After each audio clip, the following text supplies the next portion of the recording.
అయితే చాలామందికి ఉన్న అపోహ ఏంటి అనంటే ఇదేదో చాలా పెద్ద సర్జరీ, ఈ సర్జరీ చేయించుకోవటం వల్ల చాలా కాంప్లికేషన్స్ వస్తాయి, ఈ సర్జరీ చేయించుకోవటం వల్ల వాళ్ళకి తర్వాత పనులేమీ చేసుకోలేరేమో అనేది చాలామందికి ఉండే అపోహ అనమాట. అయితే ఈ పినైల్ ఇంప్లాంట్ సర్జరీ ఏ విధంగా చేస్తారు, ఈ ఇంప్లాంట్ అనేది ఎక్కడ ఇన్సర్ట్ చేస్తారు, అసలు ఎరెక్షన్ ఈ ఇంప్లాంట్ వల్ల ఏ విధంగా వచ్చింది అనేది ఒకసారి నేను ఈ వీడియోలో క్లియర్గా చూపిస్తాను.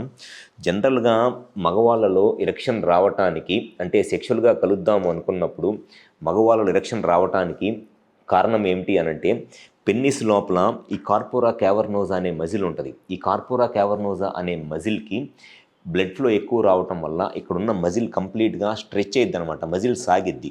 ఈ మజిల్ ఎంత ఎక్కువ స్ట్రెచ్ అయితే బ్లడ్ వచ్చినప్పుడు పెన్నిస్ అంత పెద్దగా అయింది, అంత స్టిఫ్గా అయింది, వాళ్ళు సెక్షువల్గా అంత హ్యాపీగా ఎంజాయ్ చేయగలరు.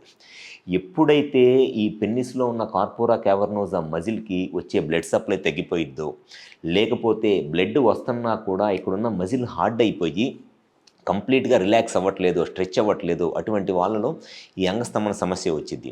అయితే స్టార్టింగ్ స్టేజెస్లో ఈ అంగస్తంభన సమస్య ఉన్నప్పుడు చాలామందిలో వైగ్రా ట్యాబ్లెట్స్ వేసుకోవటం వల్ల ఈ మజిల్కి బ్లడ్ సప్లై వచ్చింది అండ్ ఈ మజిల్ కూడా కంప్లీట్గా రిలాక్స్ అయ్యింది కాబట్టి వాళ్ళకి ఆ ఎరెక్షన్ ప్రాబ్లం క్లియర్ అయిపోయి సెక్షువల్గా కలవగలరు.